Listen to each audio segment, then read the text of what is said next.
ಇನ್ನೇನು ಒಂದ್ ತಿಂಗಳು ಮುಗೀತು ಅಂದ್ರೆ ಈ ವರ್ಷ ಕೂಡ ಮುಗೀತು. ನೋಡ್ತಾ ನೋಡ್ತಾ ಒಂದು ವರ್ಷ ಮುಗ್ದೇ ಹೋಯ್ತಲ್ಲ ಅಂತ ಅನ್ಕೋತಿದ್ರಾ? ಬೇಜಾರ್ ಮಾಡ್ಕೋಬೇಡಿ ಗುರುವೆ, ನಿಮ್ಗೋಸ್ಕರ ವೀಕ್ಲಿ ರೌಂಡ್ ಆಫ್ ವಿಡಿಯೋ ಇದೀಗ ನಿಮ್ ಮುಂದೆ. ಬರ್ತಾ ಇರುವಂತಹ ಡಿಸೆಂಬರ್ ನಲ್ಲಿ ನಮ್ಮ ಸ್ಯಾಂಡಲ್ವುಡ್ ಯಾವ ರೀತಿಯಲ್ಲಿ ಕಾವೇರೋದಕ್ಕೆ ರೆಡಿ ಆಗ್ತಾ ಇದೆ ಅನ್ನೋದನ್ನ ಇವತ್ತಿನ ವಿಡಿಯೋದಲ್ಲಿ ನೋಡ್ಕೊಂಬರೋಣ ಬನ್ನಿ. ಹಾಯ್ ಎಲ್ರಿಗೂ ನಮಸ್ಕಾರ ಅಂಡ್ ವೆಲ್ಕಮ್ ಟು ಖಡಕ್ cinema. Announcements. 666 operation dream theatre Kannada ಚಿತ್ರರಂಗದ ಸದ್ಯದ ಮಟ್ಟಿಗಿನ ಮೋಸ್ಟ್ ಅವೈಟೆಡ್ ಫಿಲ್ಮ್ಸ್ಗಳಲ್ಲಿ ಒಂದಾಗಿ ಕಾಣಿಸ್ಕೊಳ್ಳುವಂತಹ ಸಿನಿಮಾದ ಮೇಕಿಂಗ್ ಹಾಗೂ ಯಾವ ಕಾಲಘಟ್ಟದಲ್ಲಿ ಸಿನಿಮಾ ರೆಡಿ ಆಗ್ತಾ ಇದೆ, ಈ ಎಲ್ಲಾ ಪಾಯಿಂಟ್ಗಳು ಕೂಡ ಸಿನಿಮಾನ ಇನ್ನಷ್ಟು ಎಕ್ಸೈಟಿಂಗ್ ಆಗೋದಕ್ಕೆ ಕಾರಣ ಆಗಿದೆ.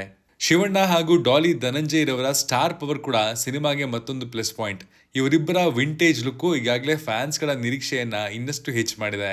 ಇನ್ನು ಹೇಮಂತ್ ರಾವ್ ರವರ ಡೈರೆಕ್ಷನ್ ಅಂತ ಅಂದ್ಮೇಲೆ ಕೇಳ್ಬೇಕಾ, ಸಹಜವಾಗಿನೇ ಸಿನಿಮಾ ಚೆನ್ನಾಗಿ ಮೂಡ್ ಬರುತ್ತೆ ಅನ್ನುವಂತಹ ನಂಬಿಕೆ ಪ್ರತಿಯೊಬ್ಬ ಸಿನಿಮಾ ಅಭಿಮಾನಿಯಲ್ಲೂ ಕೂಡ ಆಟೋಮೆಟಿಕ್ ಆಗಿ ಬಂದ್ಬಿಡುತ್ತೆ.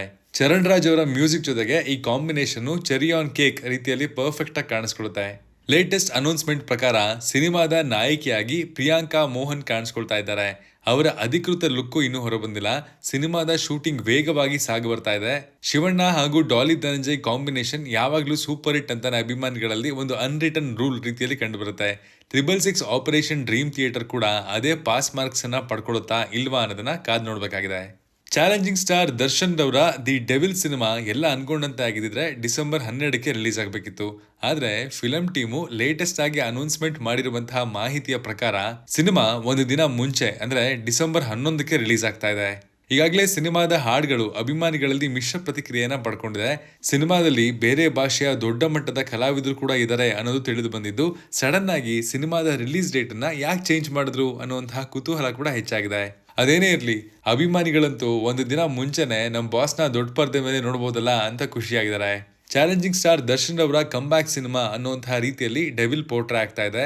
ಪ್ರಕಾಶ್ ವೀರ್ ಅನ್ಕೊಂಡಂತಹ ರೀತಿಯಲ್ಲೇ ಅಭಿಮಾನಿಗಳಿಗೆ ಇಷ್ಟ ಆಗುವಂತಹ ರೀತಿಯಲ್ಲೇ ಸಿನಿಮಾ ಮಾಡಿರ್ತಾರೆ ಅನ್ನೋದು ನಮ್ಮ ನಂಬಿಕೆ. ಲಾಸ್ಟ್ ಟೈಮ್ ಕಾಟೇರ ಡಿಸೆಂಬರ್ ನಲ್ಲಿ ರಿಲೀಸ್ ಆಗಿ ಬಾಕ್ಸ್ ಆಫೀಸ್ ಅಲ್ಲಿ ಸುನಾಮಿ ಸೃಷ್ಟಿ ಮಾಡಿತು. ಈ ಬಾರಿ ಡೆವಿಲ್ ಕೂಡ ಅದೇ ಕೆಲಸ ಮಾಡುತ್ತಾ ಇಲ್ವಾ ಅಂತ ಕಾಲವೇ ಉತ್ತರಿಸಬೇಕು. Big updates. ರಿಲೀಸ್ ಡೇಟ್ ಹತ್ರ ಬರ್ತಾ ಇದ್ದಾಗೆ ಕಿಚ್ಚ ಸುದೀಪ್ ರವರ ಮಾರ್ಕ್ ಸಿನಿಮಾ ಒಂದಲ್ಲ ಒಂದು ಕಾರಣದಿಂದಾಗಿ ಸುದ್ದಿ ಕಾಣ್ತಾನೆ ಇದೆ. ಇನ್ನು ಮೊದಲ ಬಾರಿಗೆ ಟೆಲಿಕಾಂ ಇಂಡಸ್ಟ್ರಿಯ ಜೈಂಟ್ ಆಗಿರುವಂತಹ ಏರ್ಟೆಲ್ ಸಂಸ್ಥೆಯ ಜೊತೆಗೆ ಕೊಲಾಬರೇಷನ್ ಮಾಡುವ ಮೂಲಕ ಮಾರ್ಕ್ ಫಿಲ್ಮ್ ಟೀಮ್ ಎಲ್ಲಾ ಕಡೆ ಟಾಕ್ ಆಫ್ ದ ಟೌನ್ ಆಗಿದೆ. ಈ ರೀತಿ ಕೂಡ ಕೊಲಾಬರೇಷನ್ ಮಾಡಬಹುದು ಅನ್ನೋದನ್ನ ತೋರಿಸ್ಕೊಟ್ಟಿದೆ ಈ ಟೀಮ್. ಇರೋ ಕಡಿಮೆ ಟೈಮಲ್ಲಿ ಸಿನಿಮಾನ ಪ್ರಮೋಟ್ ಮಾಡೋದಕ್ಕೆ ಇದು ಇನ್ನಷ್ಟು ಹೆಲ್ಪ್ ಮಾಡುತ್ತೆ ಅನ್ನೋದು ನಮ್ಮ ಅಭಿಪ್ರಾಯ. ಇನ್ನು ಬಿಗ್ ಬಾಸ್ ಖ್ಯಾತಿಯ ವಿನಯ್ ಗೌಡ ಕೂಡ ಇತ್ತೀಚೆಗಷ್ಟೇ ಇಂಟರ್ವ್ಯೂನಲ್ಲಿ ಮಾತಾಡಬೇಕಾದ್ರೆ ಮಾರ್ಕ್ ಸಿನಿಮಾದ ಬಗ್ಗೆ ತುಂಬಾ ಹೊಗಳಿ ಮಾತಾಡಿದ್ರು. ಕಿಚ್ಚ ಸುದೀಪ್ ರವರನ್ನ ಯಾವತ್ತೂ ಕೂಡ ನಾನು ಮಾರ್ಕ್ ನಲ್ಲಿ ಇರುವಂತಹ ಕ್ಯಾರೆಕ್ಟರ್ ರೀತಿಯಲ್ಲಿ ನೋಡೇ ಇಲ್ಲ, ಈ ಸಿನಿಮಾ ನೆಕ್ಸ್ಟ್ ಲೆವೆಲ್ ಅನ್ನುವಂತಹ ರೀತಿಯಲ್ಲಿ ಮಾತಾಡಿದ್ರು. ಅತ್ಯಂತ ಕಡಿಮೆ ಸಮಯದಲ್ಲಿ ಶೂಟಿಂಗ್ ಸ್ಟಾರ್ಟ್ ಮಾಡಿ ಕಂಪ್ಲೀಟ್ ಮಾಡಿ ಈಗ ರಿಲೀಸ್ಗೂ ಕೂಡ ರೆಡಿ ಆಗಿರುವಂತಹ ಮಾರ್ಕ್ ಡಿಸೆಂಬರ್ 25ಕ್ಕೆ ಕ್ಲಾಶ್ ಇದ್ರೂ ಕೂಡ ಆಡಿಯನ್ಸ್ ದೃಷ್ಟಿಯಲ್ಲಿ ಅದು ಡಿಸ್ಟಿಂಕ್ಷನ್ ಪಡ್ಕೊಳ್ಳುತ್ತಾ ಇಲ್ಲ ಪಾಸ್ ಆಗುತ್ತಾ, let's wait and watch. Teaser trailer releases. Trailer ವಿಚಾರಕ್ಕೆ ಬರೋದಾದ್ರೆ ಸದ್ಯಕ್ಕೆ ಇಂಡಿಯನ್ ಫಿಲಂ ಇಂಡಸ್ಟ್ರಿಯಲ್ಲಿ 2 ಸಿನಿಮಾದ ಟ್ರೈಲರ್ಗಳು ಸಖತ್ ಸೌಂಡ್ ಮಾಡ್ತಿದೆ. ಒಂದು ಈಗಾಗಲೇ ರಿಲೀಸ್ ಆಗಿ ಸೂಪರ್ ಹಿಟ್ ಆಗಿ ಈಗ 2ನೇ ಪಾರ್ಟ್ ಮೂಲಕ ಮತ್ತೊಮ್ಮೆ ಅದೇ ರಿಸಲ್ಟ್ ನ ಪಡೆಯೋದಕ್ಕೆ ರೆಡಿ ಆಗಿರುವಂತಹ ಬಾಲಯ್ಯ ಅವರ ಅಖಂಡ 2 ಸಿನಿಮಾದ ಟ್ರೈಲರ್. ಮತ್ತೊಂದು ಕಡೆ ಉರಿ ಸಿನಿಮಾದ ಖ್ಯಾತಿಯ ನಿರ್ದೇಶಕ ಆದಿತ್ಯ ಧಾರ್ ಡೈರೆಕ್ಷನ್ ಹಾಗೂ ನಿರ್ಮಾಣದಲ್ಲಿ ಮೂಡ್ ಬರ್ತಿರುವಂತಹ ರಣವೀರ್ ಸಿಂಗ್ ನಾಯಕನಾಗಿ ಕಾಣಿಸಿಕೊಂಡಿರುವಂತಹ ದುರಂಧರ್ ಸಿನಿಮಾದ ಟ್ರೈಲರ್. ಈ ಸಿನಿಮಾ ಭಾರತೀಯ ಸೈನ್ಯದ ಹುತಾತ್ಮ ವೀರಯೋಧ ಮೋಹಿತ್ ಶರ್ಮಾ ಅವರ ಜೀವನಾಧಾರಿತ ಅಥವಾ ಅದರಿಂದ ಇನ್ಸ್ಪೈರ್ ಆಗಿರುವಂತಹ ಕಥೆಯನ್ನ ಹೊಂದಿದೆ ಅನ್ನೋ ಕಾರಣಕ್ಕಾಗಿ ಈ ಸಿನಿಮಾದ ಟ್ರೈಲರು ಎಲ್ಲರ ನಿರೀಕ್ಷೆಯನ್ನ ಹೆಚ್ಚಿದೆ. ದುರಂಧರ್ ಸಿನಿಮಾದ ಸ್ಟಾರ್ ಕಾಸ್ಟ್ ಕೂಡ ನೆಕ್ಸ್ಟ್ ಪರ್ಫೆಕ್ಟ್ ಅಂತಾನೆ ಹೇಳ್ಬೋದು. ಇಷ್ಟೆಲ್ಲ ಹೈಪ್ ಇಟ್ಕೊಂಡು ಸಿನಿಮಾ ಡಿಸೆಂಬರ್ 5ಕ್ಕೆ ರಿಲೀಸ್ ಆಗ್ತಿದೆ. Theatrical releases. ಇನ್ನು ಮುಂದಿನ ವಾರ ರಿಲೀಸ್ ಆಗ್ತಿರುವಂತಹ ಸಿನಿಮಾಗಳ ಬಗ್ಗೆ ಮಾತಾಡೋದಾದ್ರೆ ನವೆಂಬರ್ 27ಕ್ಕೆ bank of Bhagyalakshmi cinema, November 28ಕ್ಕೆ Marnami, flirt, Naayi Ide Echcharike, GST, operation London cafe, Pathashala, Tantra, ಬಿಚ್ಚುಗುತ್ತಿಯ ಬಂಟನ ಬಲ್ಲಿರೇನ ಸಿನಿಮಾಗಳು ರಿಲೀಸ್ ಆಗ್ತಾ ಇದ್ದು, ಸಿನಿಮಾ ಚೆನ್ನಾಗಿದ್ದಲ್ಲಿ ಮಿಸ್ ಮಾಡ್ದಂಗೆ ನಿಮ್ಮ ಹತ್ತಿರದ ಥಿಯೇಟರ್ಗಳಲ್ಲಿ ಹೋಗಿ ವಿಸಿಟ್ ಮಾಡಿ. Extras and buzz. ಮಾರ್ಕ್ ಸಿನಿಮಾದ ಬಗ್ಗೆ ಎಷ್ಟು ಹೇಳಿದ್ರು ಕೂಡ ಸುದ್ದಿ ಅಷ್ಟೇ ಜಾಸ್ತಿ ಆಗ್ತಾ ಹೋಗುತ್ತೆ. ಅಷ್ಟರ ಮಟ್ಟಿಗೆ ಸೋಷಿಯಲ್ ಮೀಡಿಯಾದಲ್ಲಿ ಮಾರ್ಕ್ ಕಂಟೆಂಟ್ಗಳು ಓಡಾಡ್ತಿದೆ.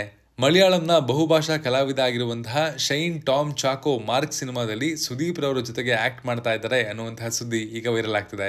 ಮೊದಲು ಯೋಗಿ ಬಾಬು ಈ ಸಿನಿಮಾದಲ್ಲಿ ನಟಿಸ್ತಾ ಇದ್ದಾರೆ ಅನ್ನೋದು ತಿಳಿದು ಬಂದಿತ್ತು. ಹಾಗೂ ಈಗ ಮಲಯಾಳಂನ ಖ್ಯಾತನಾಮ ನಟ ನಟಿಸ್ತಾ ಇರೋದು ಸಿನಿಮಾದ ಪ್ಯಾನ್ ಇಂಡಿಯಾ ರಿಲೀಸ್ಗೆ, ಅದರಲ್ಲೂ ಡೌನ್ ಸೌತ್ ನಲ್ಲಿ ಬಿಸ್ನೆಸ್ ದೃಷ್ಟಿಯಲ್ಲಿ ಪ್ಲಸ್ ಪಾಯಿಂಟ್ ಆಗ್ತಿದೆ ಅಂತ ಹೇಳ್ಬೋದು. ಬಿಗ್ ಬಾಸ್ ವಿಚಾರದಲ್ಲಿ ಕಿಚ್ಚ ಸುದೀಪ್ ರವರ ಹೆಸರು ಸ್ವಲ್ಪ ಮಟ್ಟಿಗೆ ಕಾಂಟ್ರವರ್ಸಿಯ ಕಡೆಗೆ ಕೇಳಿ ಬರ್ತಾ ಇತ್ತು. ಅಂದ್ರೆ ಕಾಂಟ್ರವರ್ಸಿ ಮಾಡಿರೋದು ಕಿಚ್ಚ ಅಲ್ಲ, ಎಲ್ಲಾ ಸ್ಪರ್ಧಿಗಳ ರೀತಿಯಲ್ಲೇ ರಕ್ಷಿತಾ ಅವ್ರಿಗೂ ಕೂಡ ಕಿವಿ ಮಾತನ್ನ ಹೇಳಿರ್ತಾರೆ. ಈಗ ಅದನ್ನೇ ಇಟ್ಕೊಂಡು ಮಹಿಳಾ ಆಯೋಗ ಕಿಚ್ಚ ಸುದೀಪಾರ್ ಅವರ ವಿರುದ್ಧ ಪ್ರಕರಣವನ್ನ ದಾಖಲಿಸಿದೆ ಅಂತ ಕೇಳಿಬರ್ತಿದೆ. ಈ ವಿಷಯ ಹೇಗ್ ಮುಂದುವರಿಯುತ್ತೆ ಅಂತ ಕಾದ್ ನೋಡ್ಬೇಕಾಗಿದೆ. ನಿಮ್ಗೆಲ್ಲ ಗೊತ್ತು, ಇತ್ತೀಚೆಗಷ್ಟೇ ರಾಜಮೌಳಿ ಹಾಗೂ ಮಹೇಶ್ ಬಾಬು ಕಾಂಬಿನೇಷನ್ ನಲ್ಲಿ ಮೂಡಿ ಬರ್ತಿರುವಂತಹ ಸಿನಿಮಾಗೆ ವಾರಣಾಸಿ ಅಂತ ಟೈಟಲ್ ಇಡಲಾಗಿತ್ತು. ಈ ಸಿನಿಮಾದಲ್ಲಿ ಪ್ರಿಯಾಂಕಾ ಚೋಪ್ರಾ ಅವರು ನಾಯಕಿಯಾಗಿ ಇಂಡಿಯನ್ ಫಿಲ್ಮ್ ಇಂಡಸ್ಟ್ರಿಯಲ್ಲಿ ಕಂಬ್ಯಾಕ್ ಮಾಡ್ತಾ ಇದ್ದಾರೆ ಅನ್ನೋದು ಕೂಡ ಎಲ್ರಿಗೂ ಗೊತ್ತಿರುವಂತಹ ವಿಚಾರನೆ. ಆದ್ರೆ ಇದೇ ಈವೆಂಟ್ ಅಲ್ಲಿ ರಾಜಮೌಳಿ ಅವರು ನಾನು ಹನುಮಂತನನ್ನ ನಂಬೋದಿಲ್ಲ ಅನ್ನುವಂತಹ ರೀತಿಯಲ್ಲಿ ಅರ್ಥೈಸುವಂತಹ ಮಾತನ್ನ ಆಡಿದ್ರು. ಅದೊಂದು ಮಾತು ಇವತ್ತು ಎಲ್ಲಾ ಕಡೆ ಸಿನಿಮಾದ ವಿಚಾರದಲ್ಲಿ ನೆಗೆಟಿವ್ ಆಗೋದಕ್ಕೆ ಸ್ಟಾರ್ಟ್ ಆಗಿದೆ. ಸಾಮಾನ್ಯವಾಗಿ ರಾಜಮೌಳಿ ಅವರು ಯಾವುದೇ ರೀತಿಯ ಕಾಂಟ್ರವರ್ಸಿಯಲ್ಲಿ ಕಾಣಿಸ್ಕೊಂಡವರಲ್ಲ. ಕನಿಷ್ಠ ಪಕ್ಷ ಈ ರೀತಿ ಪೊಲೀಸ್ ಪ್ರಕರಣ ದಾಖಲಿಸುವಂತಹ ಕಾಂಟ್ರವರ್ಸಿಗಳಲ್ಲಂತೂ ಕಾಣಿಸ್ಕೊಂಡವರೇ ಅಲ್ಲ. ಆದ್ರೆ ಇದೊಂದು ತಪ್ಪಾದ ಹೇಳಿಕೆ ಧಾರ್ಮಿಕ ಭಾವನೆಗಳನ್ನ ಧಕ್ಕೆ ಮಾಡಿದೆ ಎನ್ನುವ ಕಾರಣಕ್ಕಾಗಿ ಅವರ ವಿರುದ್ಧ ಪೊಲೀಸ್ ಸ್ಟೇಷನ್ ನಲ್ಲಿ ಕಂಪ್ಲೇಂಟ್ ರೈಸ್ ಮಾಡುವ ಹಾಗೆ ಮಾಡಿದೆ. ಇದನ್ನ ನೋಡಿದವರು ಹಾಗೂ ಕೇಳಿದವರು ಜಕ್ಕಣ್ಣ ಇದೆಲ್ಲ ನಿಮಗ್ ಬೇಕಿತ್ತಾ ಅನ್ನೋ ಹೇಳೋ ರೇಂಜ್ಗೆ ಹೋಗಿದೆ. ಫಿಲ್ಮ್ ನ ಪ್ರಮೋಟ್ ಮಾಡುವಂತಹ ಟೈಮಲ್ಲಿ ಈ ರೀತಿ ಧಾರ್ಮಿಕವಾಗಿ ಭಾವನೆಗಳಿಗೆ ಧಕ್ಕೆ ಉಂಟು ಮಾಡುವಂತಹ ಹೇಳಿಕೆಯನ್ನು ನೀಡುವ ಮೂಲಕ ಕಾಂಟ್ರವರ್ಸಿಯನ್ನ ಮೈ ಮೇಲೆ ಎಳ್ಕೊಳ್ಳುವಂತಹ ಉಸಾಬರಿ ರಾಜಮೌಳಿ ಅವ್ರಿಗೆ ಬೇಕಿತ್ತಾ ಅನ್ನೋದೇ ಪ್ರತಿಯೊಬ್ಬರ ಪ್ರಶ್ನೆ.